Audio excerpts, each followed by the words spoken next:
We're actually going to start off with the kind of show and tell sharing. If you've had a chance to play around to do some deep research or assignment differentiation, love to hear testimonials of how that's going, or if you got stuck, where you got stuck, and see if there are ways that I can help troubleshoot.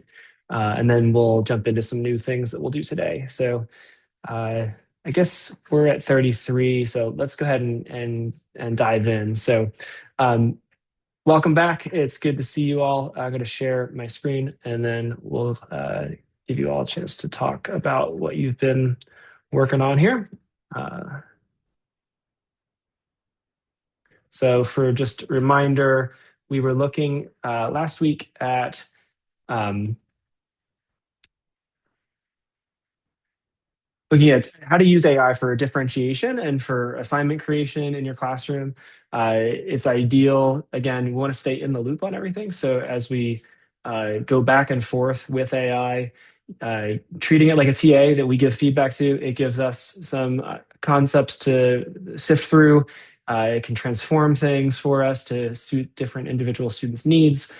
We give it feedback. We go back and forth, as opposed to just treating it like an answer machine that gives us the what we need on the first shot.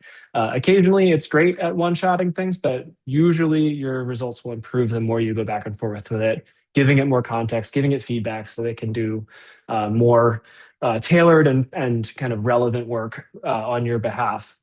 We looked at deep research and how that can get us really well cited uh, uh, research on any topic. We can use it as a way to teach ourselves things, as a way to kind of sift through what's out there on the internet. Still have to check it, but it's because it takes such a long time to reason through the problem and it grounds it in things that are actually out there.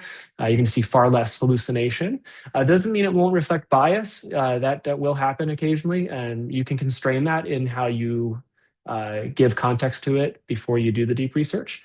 But you will still have to use critical thinking and recognize that it's drawing from what's out there on the internet, which is itself, of course, full of errors and bias. It's also leveraging its large language model, although filtering it quite a bit in this deep research process through its own model, which is, again, reflective of human nature, which is finite, it's flawed, it's biased.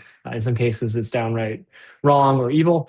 And so you got to always pay attention. Don't just trust it just because it did deep research. But it is a great tool in the toolkit. One of the first kind of what they call agentic models is deep research. So yeah, I'd love to hear from you all. I'm going to stop sharing my screen right there, and love to hear if you had a chance to play. You want to share what you did, what you learned. No pressure if you didn't. Like I said, you're adults and you can kind of take and leave what you want from these sessions. But I know, Chris, you had shared before Rachel jumped on that you had experimented with this in a emergency substitute role. So let's hear. Yeah, it's a good way to put it. Emergency substitute. Yeah, we had somebody had to go out on leave at a pretty quick pace, and they were working on an ESL course with three students, and two of the students were at very different level from the other student, and that Mm. was something they were working on, and I was the one who ended up stepping in to work with those students for 3 days, and I was able to take what they had done. The teacher had a really well put together set of lesson plans, a day by day what they had done, but hadn't yet discerned what was going to happen next with those three Mm. students. Said, okay, well, uh, let's do some deep research here, and if you know this, right, give me a good sense of what would make sense to do next with these Mm. students. And Mm. I already had some idea of what should happen, but it was great to have a sort of partner in there to say, Mm. all right, this works. And I went to our English department chair and the other ESL teacher and ran through, and they said, yeah, you're good. This would be a great way to go. And Mm. it worked. Then the other piece that I was able to do this with is we have it's less class related, but more of our leadership training and character formation thing. But Mm. the ninth grade, we take them through essentially a suicide prevention training, and we as Mm. always have some skeptical families and some skeptical faculty of whether this is a wise thing to do. Does it Mm. introducing this to students? Does it create more suicidal ideation, et cetera? Mm. And so I've done all kinds of reading on this. I was curious to see, so I set up using your role and context and format, right? A deep research on that, just to see what the essentially, if you were a skeptical parent, right? How would you Mm. answer this? Yeah. And Yeah. it was great to see that what we have put together as our own resources, matched what we were getting there. And then, having all of the sources listed at the end of it was like, okay, great, I can go back and double check. So yeah, Mm. two really good experiences, both of them unexpected, taking place within the last week. And Mm. so that the homework assignment timed out perfectly. I'm currently teaching another class that is very, very different. It's conversation based. I haven't yet messed around with this and that Mm. course. And although we had a great discussion last week about AI and humanity in that Mm. course, Mm. and our dean of the middle school led a great chapel talk on the subject that was lovely. But I haven't yet tried it for the course that I teach every day. Mm. I do also teach a robotics course, and I've done some reading. I haven't in that course introduced AI and vibe coding with that Mm. age level. It's the seventh and eighth grade. Most of them are so new to the concept Sure. of coding. I've read a few articles on whether it makes sense to even Right. introduce the Right. possibility at that age. And at this Yep. point, I'm leaning toward probably not the best use right now. Although they're Mhm. certainly well aware that there's a Yeah. possibility. They're Yeah. still enthralled with the idea of doing it on their own right now, and Hmm. going through that process of failure and then having something Yep. great take place. So perhaps I'll report another day if I give that a try with the Yeah. robotic. That's great. Yeah, and I would agree with your gut on that. When you're doing really foundational level learning like that, have the kids do it themselves before they start using AI. It could be a useful tool for you to help maybe debug your spot Yes. errors or give clearer feedback on why the code has failed. So you might be able to fail faster and then recover more quickly. So that could be a useful thing. But yeah, I think kids doing it the hard way is really important, especially in the elementary, middle school levels. I think that also continues into high school, but maybe be way more cautious about just using AI in those contexts. It could be fun to maybe after they've learned some core things, show them vibe coding as it's happening, just as a kind of wow. Like, if you go far into coding, you will likely be coding with an AI agent in your back pocket. So this is where it's going. Sometimes it's nice to preview, what the end of the journey looks like. But I would not have them using AI to do their job right now because I'm sure they're just enjoying the fruits of their labors and learning from the failure and um, you have to have that struggle built in or else it won't be internalized. They won't be good at working with the AI unless they develop some core foundational skills. So yeah, great. Well, that sounds like you had two really good use cases. When you got that deep research, I mean, obviously you had probably 15 pages worth of stuff. Yes. Did you sit there and read all of that then, or did you boil it Yeah, down in some way? I read through the first, probably 5 pages of it just to get a sense of like, okay, yeah, this is actually helpful with Mm. the suicide prevention training. I read through the whole thing because Hmm. I was really interested too as a fellow parent to be really Yeah. sure, right, that if we're doing this, and we've done it many years before and have read through the literature, but it was a good double checking, and so that I Mm. had a much higher stakes than Yes. the Yes. ESL course for 3 days. Uh, Right. but yeah, it was definitely worth the read. And what I was asking for too is, okay, give me some background, and then also give me a sense of three potential lesson plans that are tailored to Mm. each level of student. And I took a look at those and said, okay, yeah, this is very close to what I was planning to do. But oh, that's a clever idea. I'll integrate Yeah. that.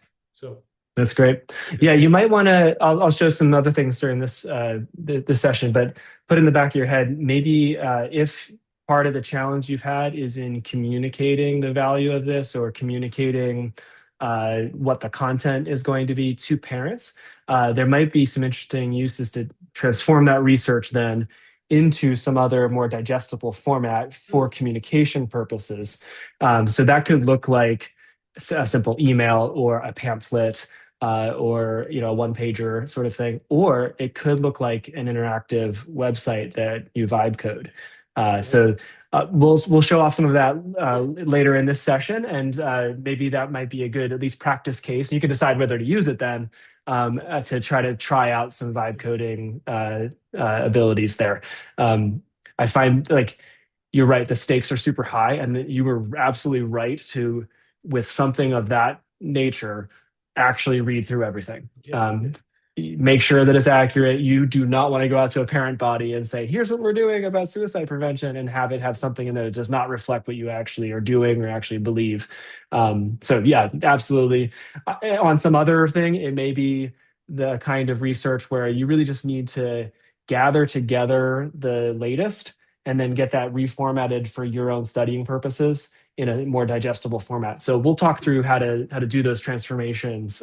You probably could figure it out on your own, but it would be good to kind of show some workflows that come after deep research, which I've found to be really helpful. Yeah, Rachel, have you had any opportunities to try out some of the things we've been talking about? I've hit my limit on ChatGPT for deep research. Okay, yes, It's that fun. happens. Yeah, so I think I have till November 17th. But yeah, it's fun. I think it just gives I think better answers. I don't have a paid version of ChatGPT, so I still don't think I'm getting, the greatest quality of answers. But I'm Right. giving, the context and the task and the roles and those kinds of things. Mm. And I'm definitely getting, a better answer than what I had before. And I like that it lists, the different websites and places that it's getting the information. Mm. It still Yep. seems like sometimes it pulls from, 4 or 5 key Mhm. websites rather than kind of, I don't know, I would just expect it to go farther than Yeah. where it's going. Yeah. Yeah, one thing that you can do some pre-work if that's a concern, particularly if it's a high stakes sort of thing. Before you click the deep research on, what you could do is ask it to give you the top 20 resources or the top 30 resources on this topic, or where are the best journals or whatever. You can kind of constrain it and then use that then as part of the prompt to say, I want you to do deep research on these particular channels, right? Because each time you interact with it, it has memory of your past interactions, but it's like talking to a new person. It's like, okay, I'm gonna go talk to one person to give me the list of resources that are going to be best for me, and then I'll just close that chat out. I'll go talk to another person, right? Again, and say, hey, my other coworker gave me this list of resources. Now I want you to go and read these resources and provide me this deep research report. Um, and that can help to kind of massage the bot in the direction that you want it to go. More context up the front end will end up giving you better answers generally on the back end. As with all of these things, I've had multiple conversations, even just today with my own colleagues, where they've recounted, yeah, I was using it for this thing and it was really great, and then suddenly it got really bad. And that is typical. It ends up requiring you to continue to work with it like you would a new coworker whose personality you don't fully understand yet, and who may not have all the information that they need, and may forget things because the context limits, meaning how much memory can it compress in order to take the next step in the conversation, is limited. And it's particularly limited by the subscription that you have. So if you're on a free plan, the context window, that's what they call it, is like how far back can it understand from your conversation and keep that information relevant to the next thing it says, is going to be smaller depending on how much you paid. So if you want to have the ability to have a really long conversation that continues to get better and better, you need to have a higher level model.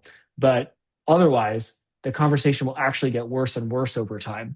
So that's where I would actually start a new conversation from scratch and pack in the information from the last conversation into the new prompt so that it can proceed from that new starting point that's based off of the feedback, what you learned from the prior conversation. This is getting kind of next level, but that is how if you want to keep going further, these are some of the tactics that at present the models require. I think they will get better and better at expanding the context window for cheaper. But it is just a reality. It's actually a physical reality that constrains these companies from being able to give you kind of unfettered access to extended memory of a conversation. It just requires energy, computations that they need you to pay for in order to do it. Okay, well, great. I'm glad that we're making some progress here. I'm going to go into some more tips and tricks now, and then we'll do a little bit of coworker loops where you're doing this back and forth. So I'll give you some examples of how to do that well. We've already started that conversation just in replying to the stuff you've done.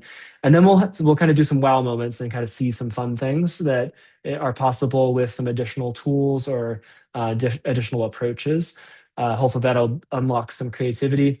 The goal being then for the fourth session next week that we'll do a little bit of kind of projecting into the future of where this may be going for education now that we have AI in the mix. But then largely what I want to do is kind of walk you through a process of designing something that'll actually be useful to you in your classrooms and trying to implement those things, do a little showcase. But let's dive right in and get started on some I think some really fun use cases of AI. Okay, so this is general advice that I give beyond the role task format that we've talked about and beyond deep research. Some of this is repeat, but I want to reinforce, and others of it will be somewhat new. So the most important thing I always say to everybody is play, play, play. You have to stay playful, stay imaginative, stay curious. Like, why did it do that? And how could I get it to do it better? And not give up, right? So it's very easy when technology fails us to just throw our hands up in the air and say, it doesn't work. And with old school software, that reaction sometimes is justified because if there's a bug in it, it doesn't matter how many times you try again, it's probably going to do the same thing, right? AI is a little different in that you can find little workarounds. You can find ways to massage it and get it to do more of what you wanted. You can supply it with more context. You can prompt it a little differently. You can use a different model. You could try a totally different chatbot. So if ChatGPT is not getting the job done for you, go over to Claude or go over to Gemini and try them out and see whether they do a better job, because we only really learn what the capacities of these models are when we try. It's very experimental. So you have to think of it that way as opposed to the way that we typically interact with other forms of software. You want to think of it as, again, an incredibly intelligent new code worker that needs training and direction and feedback in order to do the job well. That requires you to stay in the driver's seat. So actually, there are a lot of people, and I've expressed this worry, that are worried about using AI as a shortcut that's just going to take you out of the loop and reduce your agency, reduce your critical thinking, reduce your value as a person, ultimately. The reality is, at least the way that the models are now, in order to get the most out of them, you have to be very engaged. You have to go back and forth with it. You need to give it feedback. You need to use your critical thinking. You need to give it ideas. You need to be able to sift through its ideas back and forth. And you always need to be able to provide the redemptive filters of the Christian ethics principles in order to constrain what you can do down to what you should do with the AI. So when you're using AI at its best, you are fully engaged with your agency, with you're giving it direction, with your ethics, with your critical thinking. All of that has got to be fully in play. One thing that I've discovered Forgive me if I'm repeating any of this stuff. We're doing two different levels, and sometimes I forget what I've said to which group. Um, but I'm an idea guy. I have lots and lots of ideas pretty regularly. Uh, Sometimes idea people can be really frustrating to those that are kind of linear and want to just kind of get the job done. So I have very intentionally done a lot of self-filtering on my ideas. Usually my colleagues will only hear maybe 2 of the 100 ideas that I had in a given day. And that's probably a good thing, right? Because a lot of the ideas that I have may not be desirable. Maybe it's a bad idea, just flat out a bad idea, right? Or even if it's a good idea, it may not be an idea that's feasible given the resources that we have on hand, right? So I might be able to dream something amazing, but we don't have the money or we don't have the people or whatever, right? And maybe we are it's not actually a viable idea that has staying power. And so maybe we could, you have these things in schools where somebody gets a great idea, you do it once, but then it's not sustainable over time, right? That these kinds of things happen all the time. You need ideas in order to drive the school forward. You need to be innovative.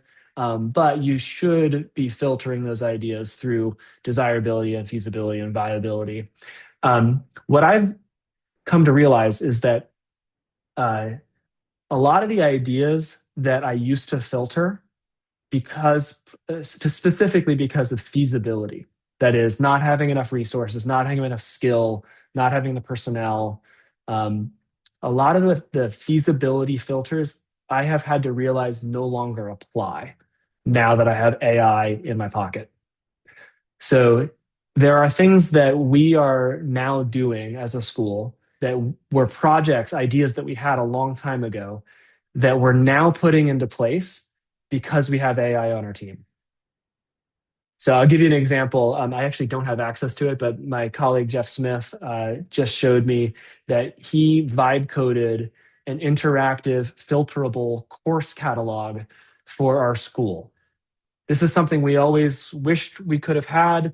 It's something you can pay somebody $20,000 to build for you as a custom piece of software.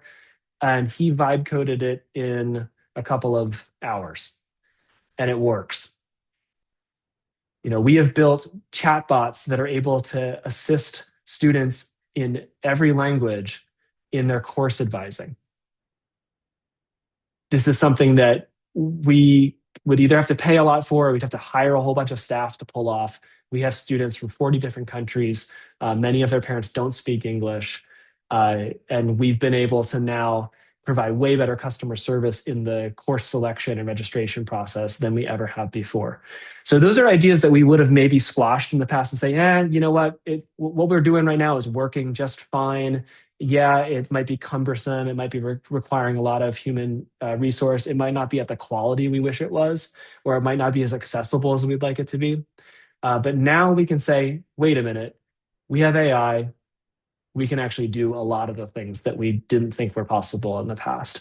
And I think that that's only going to become more and more of a reality for schools moving forward. I'm thinking particularly, I don't know if you have this experience at your schools, you don't have to say it out loud, but at our school, we have, I don't know, maybe 20 pieces of software that we use. And it's a little more complicated with a boarding school. So we've got, things to kind of manage the students on the weekends and when they sign in and sign out of campus. We've got a separate, we've got attendance software. We've got our learning management system. We've got our student information system. We've got athletics does its own thing. We've got our calendars. We've got our email. So when we onboard students and families, we're having to introduce them to all of these pieces of software.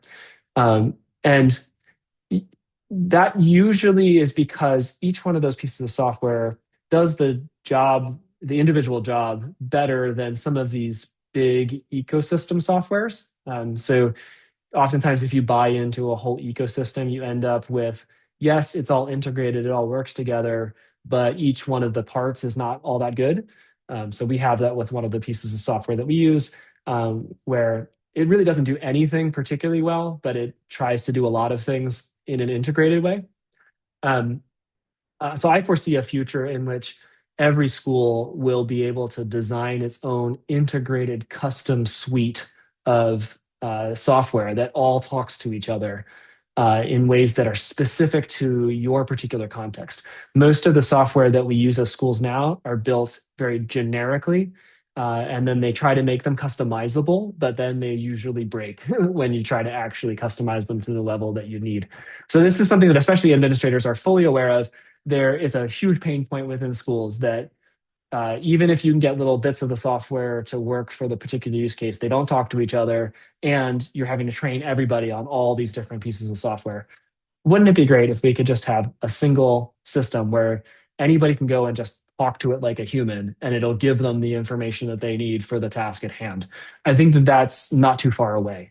Whereas in the past, I would have said, totally impossible. Like, if these big companies haven't been able to figure out how to get good software together for schools, why would we think that we could do even more? But now I think within 2 to 3 years, we will probably have custom integrated solutions for everything that a school does, from admissions all the way to college counseling and sending transcripts off. And I think it'll be a single system that you could just talk to like a normal human, and you don't have to learn all the ins and outs of how to program it and, shoehorn your system into it. So anyway, that's just the kind of recalibration of the ideation filter. I think this should be a huge imagination unlock for teachers. There should be new ideas for how you can creatively engage your students, especially at the individual level. You should be able to, if you're in administration, provide professional development resources for teachers very quickly that they, in the past, you would have had to go and like find the book or send them to the conference or whatever. I'll show you some examples of some things that I've done that are great for professional development. Okay, so that's kind of the way to get the most out of AI. Stay in the loop, go back and forth with it. We'll talk more about coworker loops in just a bit. As we said, more context is generally going to get you better results. I can't guarantee always, but usually it will give you better results if you have a model that can handle the amount of context you send it. I like to do this where I invite it to ask me clarifying questions before it goes and does the task. So imagine you were working with an intern or a teaching assistant. A really good supervisor of a person like that would first give them, of course, all the resources that they need in order to do the job. And then you would ask, okay, what of the tasks that I've explained is unclear? And you ask me questions to get clearer about exactly what it is that I'm asking you to do. And so before I ask the AI to go on and do a task for me, I say, ask me questions so I can clarify what it is I really need you to do. And then it will do the same kind of clarifying questions that the deep research process does, but in a non-deep research context. So if I'm just having the simple interactions back and forth with a non-deep research chatbot, asking it to ask you questions is really, really helpful. Attaching and pasting authoritative knowledge and also examples. So anytime you have an example of the kind of output you're looking for, you can feed it that and it will mimic its style or its structure or its tone or whatever that you're looking for. Or if you have background knowledge, so for example, how was our chief academic officer able to build an interactive course catalog? Well, first, our registrar created a spreadsheet with all of the core information about each of the courses, right? It had every course listed. It had what department it's part of, whether it's online or in person, whether it's half credit or a full credit, right? And down the line, right? All the different things that people would want to know. You have to supply it with that knowledge. It doesn't know unless you tell it. So we create the spreadsheet first, and then when you upload it into ChatGPT, or in this case, it was Lovable, a vibe coding app, it's able to now use that as source knowledge. So sometimes, and this is the case with most technologies, sometimes you have to go backwards before you can go forwards, right? Sometimes if you want it to do something and you find it's not doing it, it's probably because you need to go back a step and clean up your data, give it more clarity about what it is that it needs to know in order to do the job you need it to do. And again, like act like you're onboarding a new employee, and the employee comes in and says, "What's this mess? I don't understand where the files are. I don't know which manual to reference. I don't know which page to go to. I don't have access to this spreadsheet." Right? That happens a lot when you're onboarding a new employee. And that's the same thing that happens with interacting with an AI. Is you need to go back and do some cleanup so that it has the resources it needs to do the job that you're asking it to do. Then you'll be able to do role task format, context, exemplars. You'll be able to go back and forth with it in coworker loops. So what I mean by a coworker loop would be, say, I give it a draft of an email that has kind of the core messaging that I want to communicate. I ask it to improve, to critique the content of that. Then I give critique on its critique, and then I ask it to improve it based on what we've just said about it.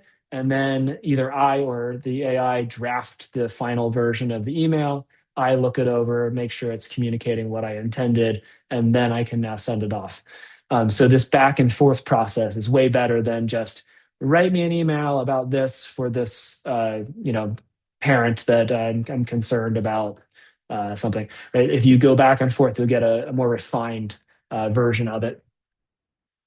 Even without deep research, you can also require verification and citations. It will then go out and search the web to give you shorter form research. But you could say, hey, I want you to go find the top 5 articles on, cognitive load or something like that, right? You're trying to learn about the latest neuroscience findings, and then say, but I want you to ground it in actual research. So give me citations, and it'll usually give those to you without having to do deep research. So that'll be a little bit faster, rather than having to sit around for 15 or 20 minutes and wait for deep research if it's a short query. Another thing that's really important in a school context, and every school is different in terms of how serious this point is, but I think it is an important thing in all school contexts. You want to make sure that you are clearly meeting the needs of all of the people who are receiving any kind of communication from you. So if it's an assignment or an email or some resource, you can do things like ask it to check my document for any like cultural faux pas that I may have blind spots about. Right? I've got students from these different countries or from these different ethnic backgrounds or something like that. Right? Check this document that I created and see if there's anything in there that I'm missing. There's a blind spot that I could fix. This wouldn't necessarily apply in this case, but it's a story that I like to tell. When I first came to Stony Brook, I didn't have any experience working with Korean students, for example. And so early teacher thing, I'm grading papers and I just get out my red pen and I start writing notes to my students, thinking I'm giving really great feedback that'll be really well received. I came to learn from a student that was kind enough to make me aware of this, that you certainly don't want to write a Korean student's name in red because it's like you're cursing them in their culture. And so this is a simple thing that I had a blind spot on. I wouldn't have had any reason to know this, but now that I know it, I know not to do it. So anytime I'm grading a Korean student's paper, I go grab a different color pen and I write the same message. Right? It's not a big adjustment on my part to be able to be, a little bit more culturally aware. And AI can help us with this. It can help us to identify blind spots. I have this student with this learning disability. How is, you play the role of that student with this learning disability. How are you going to maybe misunderstand my assignment instructions? And you can learn this way. You don't always have to rely on AI, but it might be able to help you spot some blind spots that will be beneficial to your students. So it's a way that we can leverage AI to love our individual students better, is the way I would put it. So I've definitely seen great opportunities for leveraging AI that way. So just like one of the downsides of AI is that sometimes it is biased, but AI can also help us spot our own blind spots or our own bias. It's the same thing in like the grading process. I'm not a big fan of fully offloading grading to AI. Maybe on certain kinds of simplistic robotic tasks, like grading a multiple choice test or something like that. But I think that if a student's turning in their work, their expectation is that you're going to read it and then you're going to write something back to them with feedback. That to me is part of a relationship between a teacher and a student. It's a soul to soul connection there.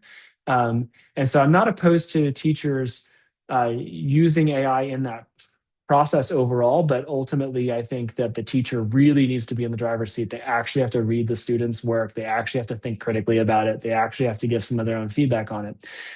But we also know that, I know this from experience, if I got a stack of papers and I kind of gear up to do a long session of grading, probably the first 5 papers are going to be graded a certain way.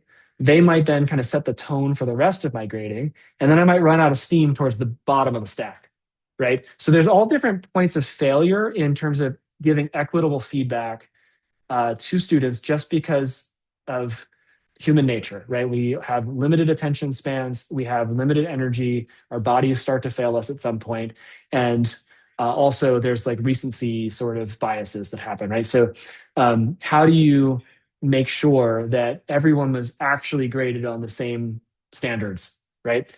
AI can help us by giving feedback on our feedback to make sure that we haven't missed something because it was at the top of the stack or at the bottom of the stack, to make sure that we're giving an equal amount of attention to top and bottom of the stack of papers, right? So it's just an example of ways that AI could be leveraged. Even though it itself can have problems with bias, it can actually help us remove some of our biases as well and be a good aid in that situation. But at the end of the day, I do really believe that grading should be a soul-to-soul connection, a relationship exchange between teacher and student, especially when it comes to things like essays, and even especially if it's something that involves personal writing or something like that, right? So definitely don't offload to AI, but AI can, in certain situations, I think, be of benefit to the student.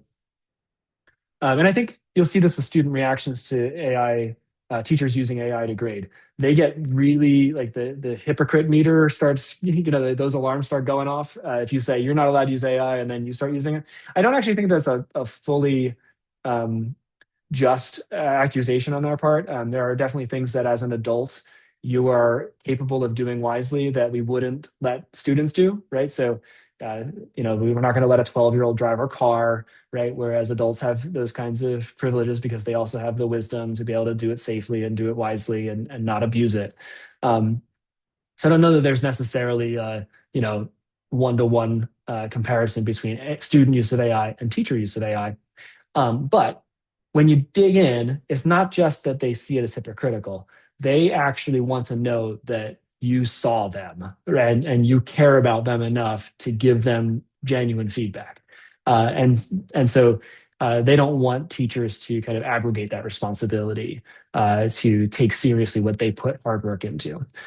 So I don't know that a lot of times when you hear people making promises about how AI is going to make teachers' lives easier, one of the quickest things that they come to is grading. And I'm just not sure that that's the wisest use of it. I think it can help us in other ways. I don't know that that's the best approach. Last one is that you can anchor a bot's voice to a style sample. So if you do need to write some kind of very professional communication, I think about emails to parents that are, if it's super sensitive, pick up the phone, obviously. But if it's kind of in that middle ground where an email is sufficient, but it does need to be worded really carefully, AI can be really helpful to get the professional tone and make sure that you're not unnecessarily inciting people towards anger. But it can also be helpful then to try to make it sound more like you. So if you give an example of prior emails that you've written, it can then anchor to your style by uploading it. Okay, so that's a lot of technique stuff, but I hope that gives some sense of ways that we can interact with the AI that's not just a simple one-shot, give me an answer, and then I just accept the answer, right? It's really a back and forth exchange of information between you and the AI. Any questions at that point, or anything that I could clarify or give more context to?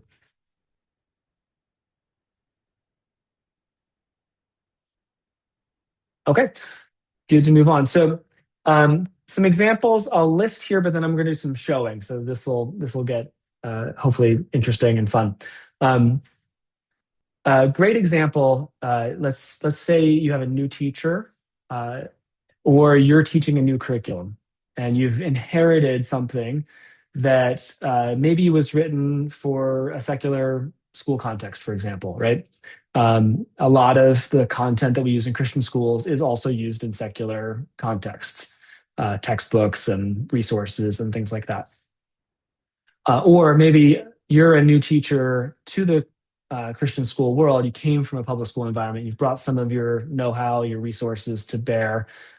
First year teacher in a new system, of course, you're just drowning and trying to do whatever you can to stay afloat. And oftentimes what I'll find is when we bring someone into Stony Brook from outside of our context, there's a lot of learning by doing and by observing other teachers and the lunchroom conversations to figure out what's the Stony Brook way. How do we integrate faith and learning in our specific way? How do we take content that is secular and bring our faith to bear upon it, right? So one of the things that we've even built some custom GPTs for this internally is to upload the school's mission and vision, or if you've got a curriculum guide, pieces of the curriculum guide that are relevant to the task, and then upload your resources that you brought from your other school context and ask the AI to point out where there's misalignment with the mission or opportunities to increase mission alignment with that old resource. So it can be a way to kind of train yourself to see things with a new set of eyes that are really aligned with the school's mission and vision and values and way of doing things. You can do that as well with pedagogical approaches. So let's say you're coming from a school where you're used to lecturing primarily, and that's the main pedagogical mode. And now you've come into a school and they're saying, we do everything with Socratic seminars and Harkness tables, or we're a project-based learning school, right? And then you start going into your old habits of lecture. A teacher observer comes in and says, that's not how we do things around here, right? You can use AI to help you ideate ways to align what you have already on hand with the school's actual way of doing things. And I think if you're an administrator, providing these kinds of tools and resources is a really helpful way to onboard new faculty and have continuous professional development, continuous onboarding going on so that we get more and more and more mission aligned over time in all aspects of what we do. Because even if you communicate really clearly what your mission is and what your approach is, the reality is when you're talking about a whole faculty and they're grinding it out every day, what's the actual percentage of the stuff that's going on your campus that is fully aligned with the ideal vision that you have for it, right? That would be a good question to kind of ask yourself as an admin team. And if we could leverage AI to take that percentage up, that would be a huge win as a school. So I can show you some of these, but definitely have prioritized that use of AI inside the school because it's core to the mission. Some of the other things I'll talk about are more nice to haves, helpful tools, fun. But that one I think is, if you take one use case away, I would say get your stuff or get your colleagues' stuff more mission aligned by using AI. I love using it for writing clearer instructions or differentiated instructions. We've talked about that already. And then I'm going to show you some of these other things. So creating a review podcast for your students that is AI generated. Have either of you heard of Notebook LM before? Okay, so Rachel, be prepared to have your mind blown a little bit. Okay, I'm going to give you a fair warning. Chris, you've seen this already. It's it's wild, right? It is mind blowing. Yeah. Yes. So I'll demo that in just a second. You can create educational games when you don't have to, it's like not that hard. It sounds like it's hard, but it's actually not that hard. You can easily get AI to generate simple memory games and flashcard games, or even little games that involve like moving a person around, like a Pac-Man style kind of game. You can absolutely create those on the fly based off of the specific content of your course. I'll also show a couple of other things. You can now create music. You can create videos that are helpful resources, and it's just a matter of giving it clear instructions, which teachers are great at. You can generate interactive content that you used to have to pay for. Now you can just make it. You can simulate things, especially like in science or in math. We've used it for student scheduling. I actually know another school in Texas that I was talking to that did their entire master schedule through using AI, which was amazing. Our schedule has turned out to be much more complicated than AI in its present state can handle. But for little bits of it, it's been really helpful. So, for example, I can feed it the master schedule that I've given it and very quickly generate a student schedule, an individual student schedule off of that. So I could give it the spreadsheet of our master schedule. I could even put into it details from the student about some scheduling constraints that they might have. So for example, some of our sports here have early outs, so we don't schedule them for the last block period of the day. So I know that you're a baseball player, and I know that you have this course list. I can then use AI to quickly generate a really nicely formatted student schedule, so you can just see it immediately. So that's been really helpful. We've used it, as I said, for course advising. And then probably the coolest use in the early days of our AI usage at Stony Brook was by our world language department, where they used Flint to set up audio to audio target language conversation practice based off of the vocabulary of the unit, or the whatever conjugation they're working on for certain kinds of verbs. And they would be able to get the students to just talk back and forth, listen and talk without any written text there. And then the teacher can go in and listen to all the audio files, but the AI also gives a kind of quick feedback of like how well you're doing and how you can improve.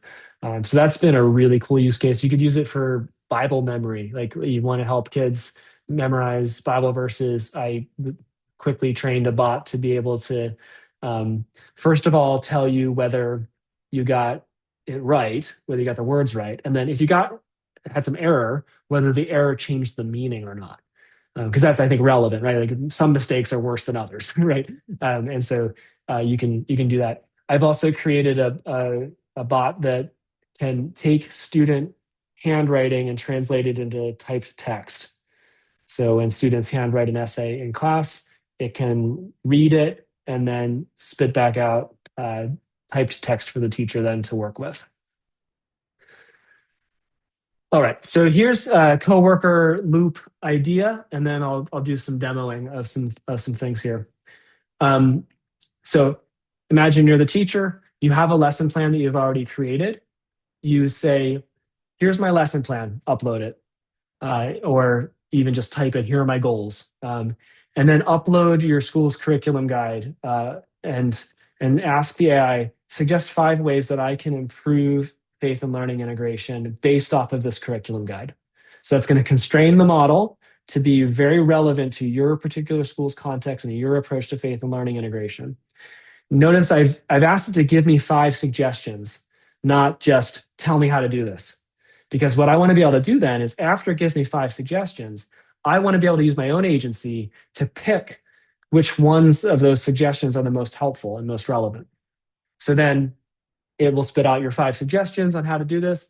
And then you go back, you fix up your lesson plan a bit. You say, I've implemented suggestions 1 and 3, for example.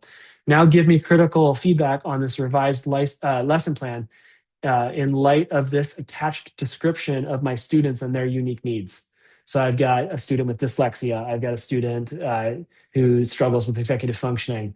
And then I've got 3 gifted and talented students who are constantly bored in my class, right?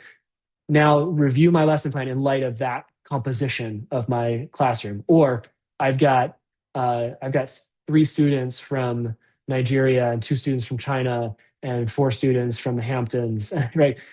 How can I tailor my lesson a bit to make it work for them? Okay, so you hand it to the AI. The AI now gives you the improvements that differentiate instruction for those different students. Now you say, help me draft an alternative activity for the 2 students that really need their own version of this assignment. And then it reviews it and gives you a draft for you then to give feedback on. And notice this is this back and forth process as opposed to the simplistic way that most people interact with AI. So this would be a coworker loop I would recommend trying in a classroom at some point. See how it goes. Give me feedback. I'd love to hear how it goes. We certainly have tried it internally here. It's very, very helpful. And you'll get hopefully some useful information through the exchange. Here's another example that I've kind of already mentioned, but here's a draft of a sensitive email that I need to write to a parent. Help me assess the tone and content and redraft that email for me in light of your feedback. Then it goes and it gives you the tone and content assessment, redrafts the email.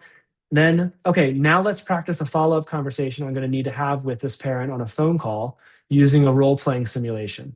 So I can tell the AI to play the role of the parent, and I can give a description of how my past interactions have gone with this parent, what their priorities are, what their interests are, what they're trying to argue for, what their blind spots might be, right? What's worked in the past in order to kind of win them over, right? Give it whatever information you can, and now simulate this conversation back and forth so you can practice it before you then go and have that conversation with the actual parent. So then after you have that role play, you can even ask it, okay, now give me critical feedback on how I interacted with you. How could I improve the next time I try this, right? So notice this is very much coworker, back and forth and back and forth. Like you've got somebody right next to you that's helping you improve, helping you internalize things that you need to be able to internalize in order to stand on your own 2 feet without the AI when it comes time for that face-to-face interaction or phone call interaction with the parent. And this is all the same kind of advice that I would give to students. Don't ask the AI to write your essay for you. With your teacher's permission, you may be able to use AI to give you critical feedback that then you go and use that feedback to write it yourself, right? And back and forth. Most students, especially middle school, are not ready for that. But I think as you get later on in the educational process, and probably with some supervision, ideally within a platform where you can see their interactions, something like Flint or Trek or something like that, it can be really helpful for them to get immediate critical feedback faster than you could possibly give it to them individually when you're teaching 60 students the same content, right? So they don't have to wait 2 weeks to get the feedback on some of their essays, for example. We've used it to do like thesis refinement. Before you go off and write that whole essay, let's make sure your thesis is good, because if your thesis isn't good, the entire essay is going to be bad, right? So let's make sure we at least get that right. So we'll sometimes workshop that in a classroom context with Flint, and the teacher will be there going around and giving human feedback in addition to the AI feedback, so that we refine the thesis before we say, okay, now for homework, go home and write this on paper, handwritten or whatever, that sort of thing. So you can use it for little bits of the process in order to get better at certain skills. As opposed to just saying, the shackles are off, use AI for all of your schoolwork, whatever you want to do. Okay, so like I said, let's have some fun looking at some different things. The big advances in AI over the past year and a half have been in these areas. Memory, meaning that it keeps a log of all of your past conversations unless you tell it not to. And it will base its future interactions in part off of what it has remembered about your past interactions. Usually this is really helpful. Sometimes it's not, because it might remember things that are irrelevant to the job you're doing. This is particularly the case if you use the same chatbot for personal and professional things. It might start weaving in your personal context to your professional life in ways that are unhelpful. So you might need to go in and manage your memory. That's in the settings of ChatGPT or Claude or other ones. They pretty much all have a memory model at this point, and that's vastly improved the results and the relevance, particularly. I've shown you deep research already. You probably know that you can upload videos and images and audio files, and the AIs, most of them have multimodal abilities to interpret not just text, but also images, audio, video, and then also to produce as well, audio, visual, video. Major advances, especially in the past couple of weeks, in image generation and video generation, which I'll show you in a second. The ability to reason step by step through a process to get better answers to more complex questions. It came onto the scene with DeepSeek, which was a Chinese model, but then the American models have all caught up and largely surpassed them recently.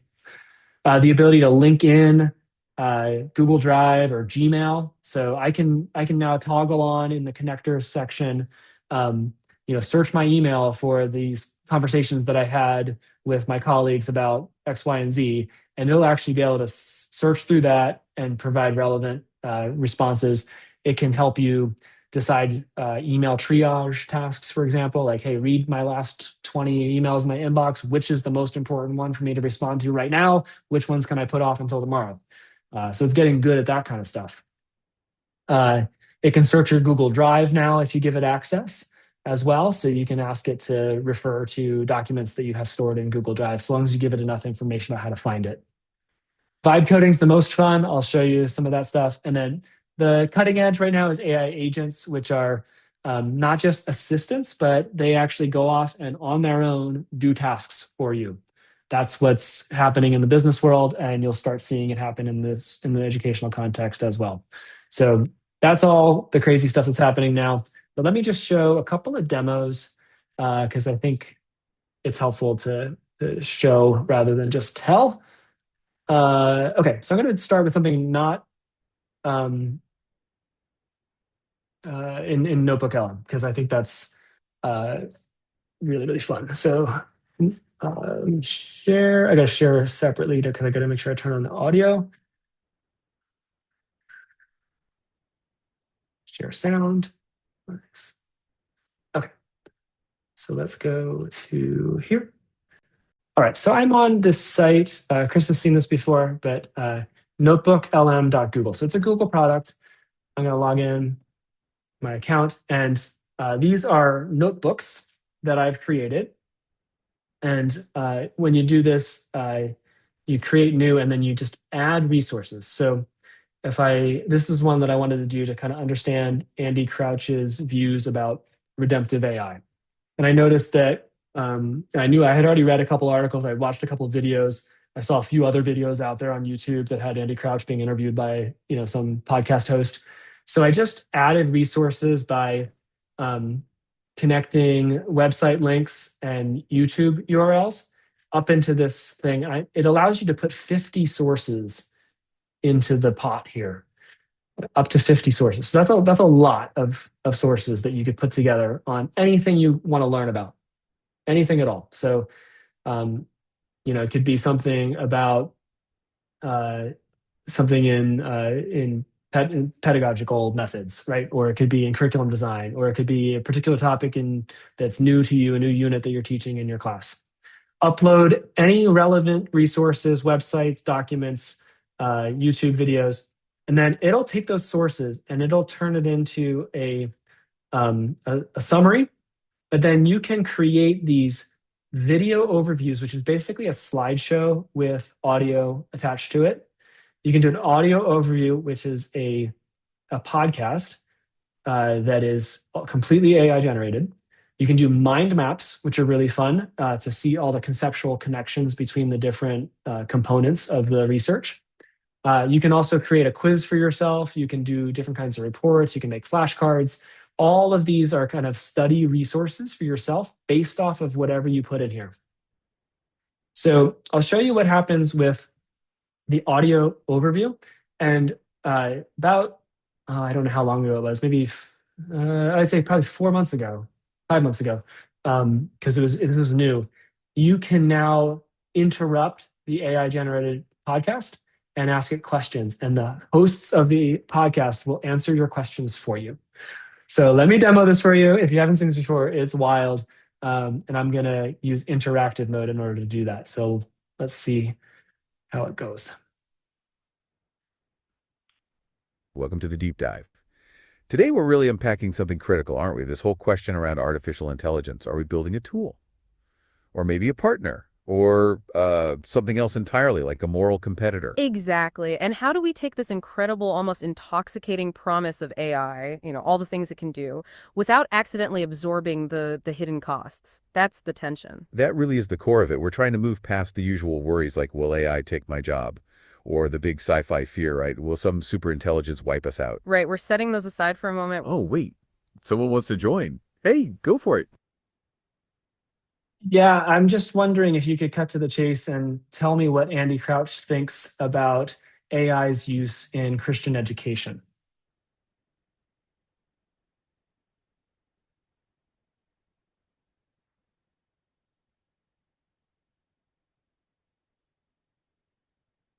I wonder if it's struggling to hear my microphone. Usually that works. Okay, it got stuck. But normally it actually like shifts focus and starts talking about specifically education, and it's all very relevant to what Andy Crouch would say about it. So you can generate a podcast like this easily based off of any sorts of resources that you feed to it. You can also see, that mind map sort of thing, right? So here's 6 redemptive directions for AI. It then breaks it down into these and then smaller components. So that's a super helpful sort of conceptual map for certain use cases. And then you can, quiz to yourself, or you could do flashcards, and it'll base it all on those sources. So really helpful in educational context to be able to say at the end of a unit, put all your teaching resources into here and create something that kids could listen to, or create a quiz, or create flashcards that they could use to study for the test, or to teach yourself something for professional development purposes. So find that all really, really helpful. I'm realizing we are pretty much out of time here. So we will probably come back and do more of this when we meet again next week. In the meantime, what I would love for you to try to do is to take some of these concepts, keep trying to apply them in your own work. Try, especially based on what we talked about today, to do the coworker loop approach, where you do this back and forth exchange and ask it to ask you questions, give it more feedback, and not just settle with the first response. That you should be able to do on the free account pretty easily as well. I don't think you'll run into problems with that unless you're trying to upload really large files, I guess. But we'll close it out there. Look forward to seeing you all again next Tuesday. And I'll show you some even more fun tools, some vibe coding things and things like that. So, all right. You have the session next week, even though it's Veterans Day? That is the plan. Yes, I'll record it if you can't make it, if you got other plans. But yes, that is the plan. Thank you. You're welcome. All right. Have a good evening. All right. Thank you. You too. Yep. Bye-bye.